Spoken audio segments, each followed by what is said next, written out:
नमस्कार दोस्तों। जी हाँ दोस्तों, हिस्टोरिकल फैक्ट्स और बिहार बहुत ही एक दूसरे के कह सकते हैं बहुत ही करीब है, क्योंकि इतिहास की जब शुरुआत होती है तो कम से कम इंडिया में और कह सकते हैं इंडिया के कुछ आसपास के जो देश है उसके मतलब दृष्टिकोण से भी जो इतिहास शुरू होता है वो बिहार से ही शुरू माना जाता है। तो चलिए आज जो है कुछ ऐसे प्रश्नों को देखेंगे जो कि बिहार के आधुनिक समय के हैं और स्टैटिक है, ये बदलते नहीं हैं। तो परीक्षा में अगर आप तैयारी कर रहे हैं बिहार की, तो ये प्रश्न आपके लिए बहुत ही महत्वपूर्ण हो जाता है। तो सबसे पहला है दोस्तों कि अगर आप नए हैं कि तो चैनल को सब्सक्राइब कर लीजिए, बहुत ज़रूरी होता है। घंटी को दबाइए आने वाली वीडियो के लिए।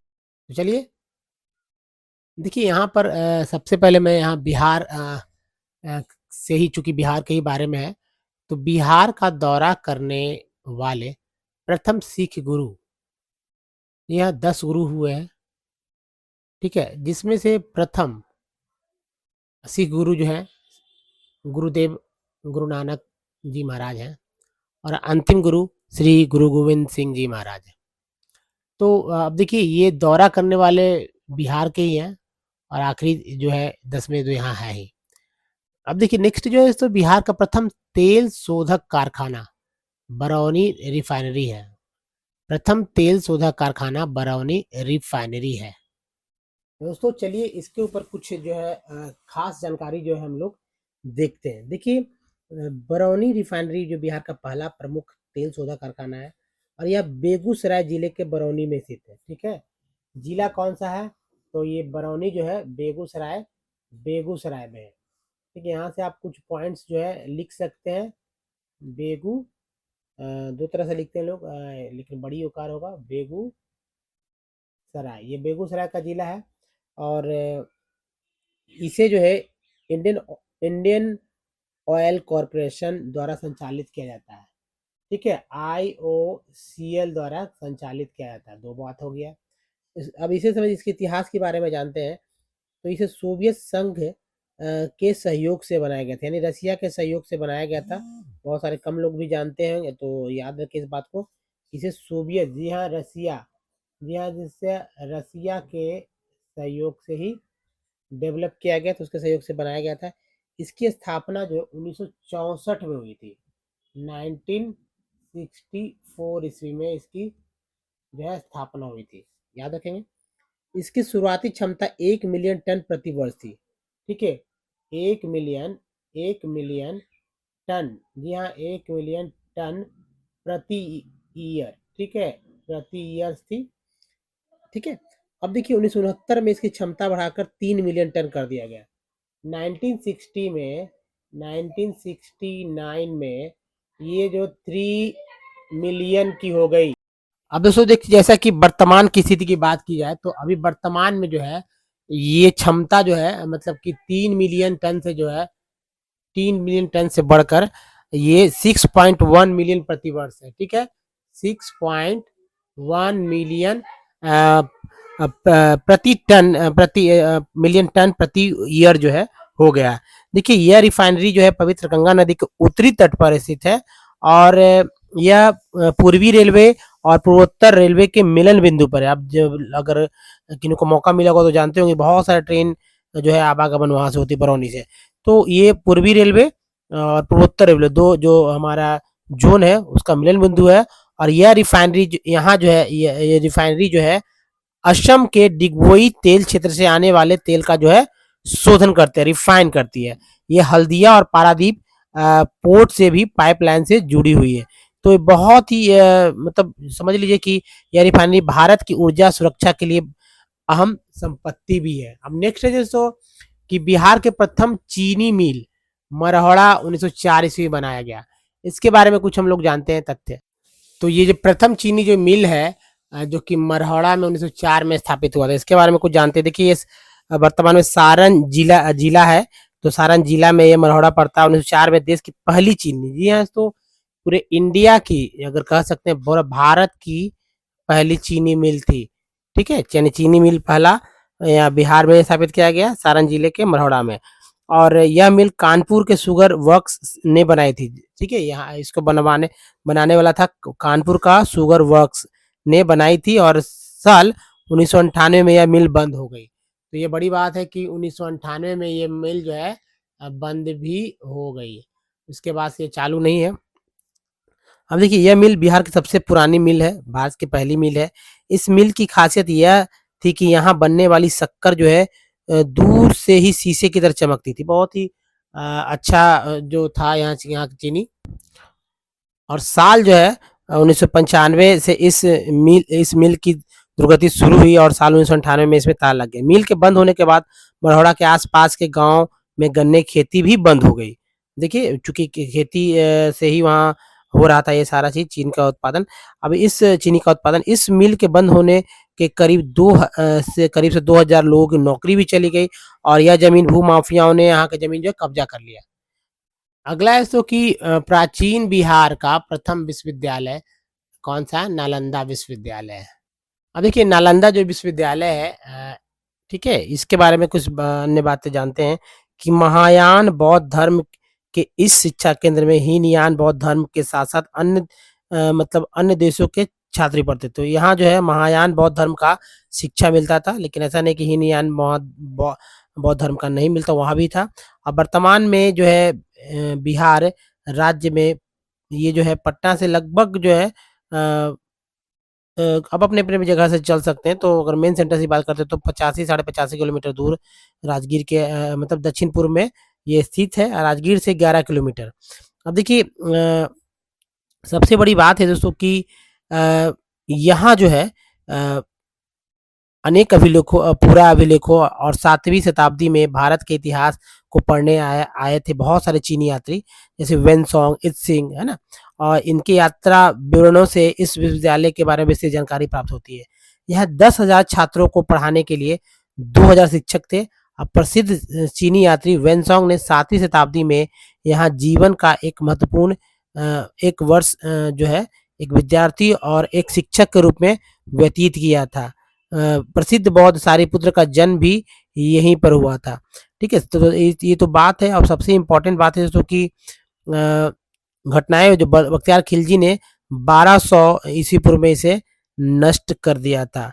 ठीक है, तो ये बहुत ही वाली बात है। इसके संस्थापक जो है कुमार गुप्त थे, मतलब कुमार गुप्त प्रथम। ठीक है, तो सबसे जो जरूरी चीज है कि अभी इसका जीर्णोद्धार भी किया गया और यहाँ अभी बहुत सारे अभी भी जो हुआ है इसे अंतर्राष्ट्रीय विश्वविद्यालय का दर्जा प्रदान किया गया। नेक्स्ट है जो पटना विश्वविद्यालय की स्थापना जो है 1917 में हुई थी। ठीक है, अब बहुत सारे कॉलेज पहले से स्थापित थे, जैसे कि बीएन कॉलेज, पटना कॉलेज पहले से स्थापित थे, लेकिन इस एक विश्वविद्यालय बना दिया गया 1917 में। नेक्स्ट है बिहार संग्रहालय। 2016 में इसका जो है इसका कह सकते हैं कि जो है नया, जी हाँ, ये नया बिहार संग्रहालय है जो कि जवाहरलाल नेहरू मार्ग पथ पर है और अंतर्राष्ट्रीय है। ठीक है, एक पुराना पहले से बिहार संग्रहालय था, लेकिन उससे अलग हटकर एक अंतर्राष्ट्रीय बिहार संग्रहालय स्थापित किया गया सन 2016 में। अगले स्लाइड पे चलते हैं और अगला है कि सबसे पहले नवपाषाण युगीन अवशेष कहाँ मिले हैं? सबसे पहले नवपाषाण युगीन अवशेष तो चिरांद मिला है छपरा जिला में। ठीक है, छपरा में सारंग छपरा में चिरांद में ये सबसे पहले नवपाषाण पाषाण युगीन अवशेष मिले हैं। बिहार में आया सबसे भीषण बाढ़ 1975 का था। भीषण बाढ़ 1975 में आया था। ठीक है, बिहार का प्रथम दूरदर्शन प्रसारण केंद्र जो था मुजफ्फरपुर में था। इसकी शुरुआत 1978 ईस्वी में हुई थी।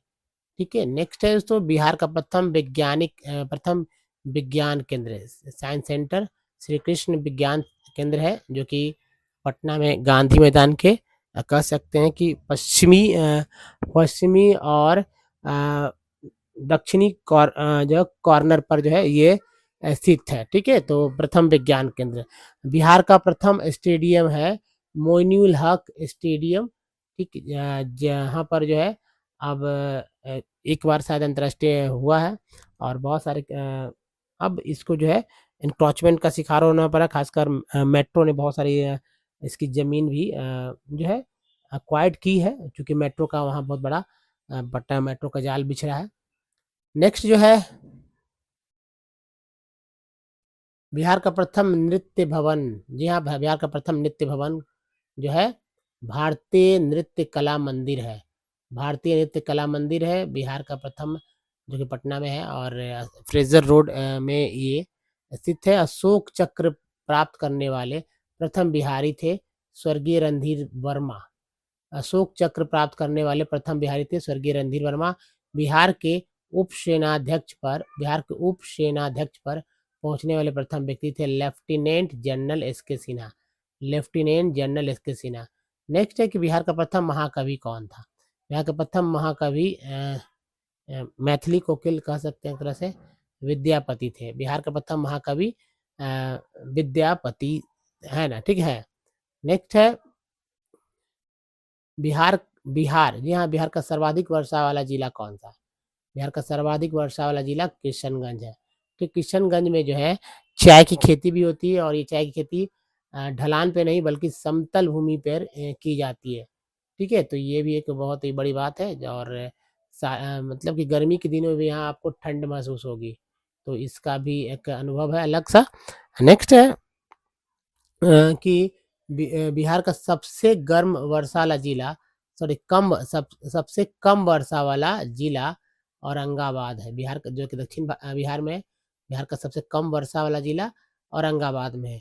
नेक्स्ट है बिहार का सबसे गर्म और सबसे ठंडा जिला दोनों, गर्मी में सबसे गर्म और ठंडा में सबसे ठंडा जिला कौन-सा है? तो ये गया जिला। ये ऐसा क्यों है?